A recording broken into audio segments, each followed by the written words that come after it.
Hello folks, here we are at Duncraig Edible Garden and I'm here with one of the pioneers of the whole program. She's going to take us through everything. So Kath, can you tell us where you started? Well, can you imagine this area as a bare, empty concrete circle? The wind blows leaves and rubbish in and people don't use the space. It's just the entrance to the library. When the city approved us having a community garden here, they built the wicking beds, which we see here are very over-engineered for what we had intended and looked for. We had hoped to build them out of recycled materials, but let's make the most of what there is and what's available, and let's be honest, they're very speckly. We built some archways to cover the space with shade cloth and for the plants to grow up as a trellis. And that's built out of reinforcing mesh, just a builder's Rio mesh. We've planted this uphill slope with trees to buffer what was a very strong easterly wind blowing here into the space, and it's becoming an orchard. So we now have productive fruit on pomegranate. Pomegranate back there. I think this one's the tropical guava. There we have two different apples that cross-pollinate each other, a Dorset Gold and an Anna apple. We have a mango not doing so well at the moment, a lemon tree. We have a patch here that we've put different kinds of artichokes, the globe artichoke and the Jerusalem artichoke, just because they've got the same name. The Jerusalem ones are the further ones back? No, the Jerusalem, yes. The globe artichokes are the thistle type ones that haven't done very well because we planted them at the wrong time of year, but hey, it's all a learning experience. And the intention is to create some height and some shade over the sink area. So in this space, we're hoping to build a terraced pathway, so that a pathway that will terrace the slope to minimise the wash. But we're gradually increasing the size of the circle around every tree so that the runners from the grass don't interfere with the roots of the trees. We've installed rainwater tanks to catch at least some of the water from the library roof and to provide us with much more than is the capacity here at one time, because of course these tanks fill and we use it, fill and we use it. So that decreases our reliance on the municipal supply. We built these wicking beds from IBC containers. You can see just the plastic inner of them here, but we've left the metal cage and the plastic foot, which we've then clad with offcuts of metal fencing and wood from pallets.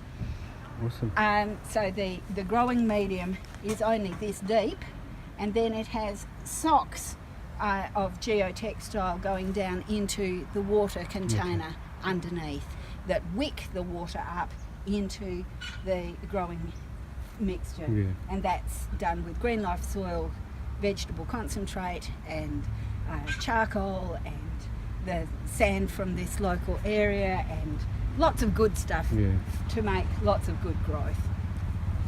Jim's the engineer of the shade structures. These ones. And that's providing a bit of protection against the onslaught of the full sun. This one's an in-ground bed, again testing what's going to work in this soil, in this place, with this water, with these conditions. You can see the council sprinklers here, which come on and still water the grass. Well, they also water this bed. So we've increased the amount of organic matter and clay in this bed that is otherwise in the soil that is native to the area. So by increasing the clay content, it increases the water holding capacity of what is otherwise straight sand. By increasing organics, of course, you massively increase the amount of microbial activity, which increases the value of the soil too. The patch in this corner has not got mulch on it, and I'm not quite sure why that decision's been made, but the rest is being shaded, self-shaded by the leaves, which is working as a green mulch. Thank you. So compost pile with no food scraps? Yes, it's just lawn clippings and leaf litter. So we've got the and cardboard and shredded paper and water, and it's seeded with a handful or two of the previous compost. So we've got the microbes and comfrey, which is a really good compost accelerator. Caravan. So under here we have breaking down. This is only a few weeks old.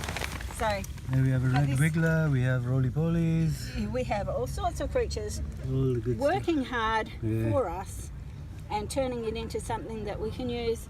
But we're pretty confident, because there's no food in here, that the rats are not going to want it. They might use it as bedding, but that'd be about all. So, yeah. I remember when all these parts look like that bit of grass over there, that triangle. Yes. Any plans to expand over there? Awesome. Yes.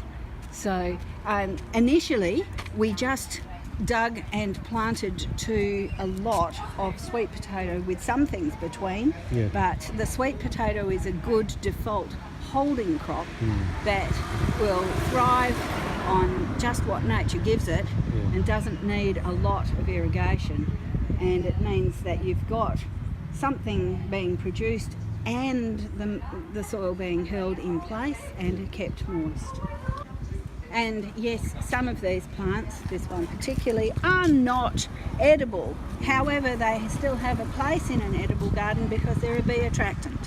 So they attract the pollinators who, once they're here, because they've come for the yellow flowers, they say, oh, but there's broccoli over here, and there's cabbage over here, and there's Brussels sprouts over there. And this year, last year, sorry, we actually had Brussels sprouts growing here, which surprises me because I think of them as a very high chill plant. Yeah.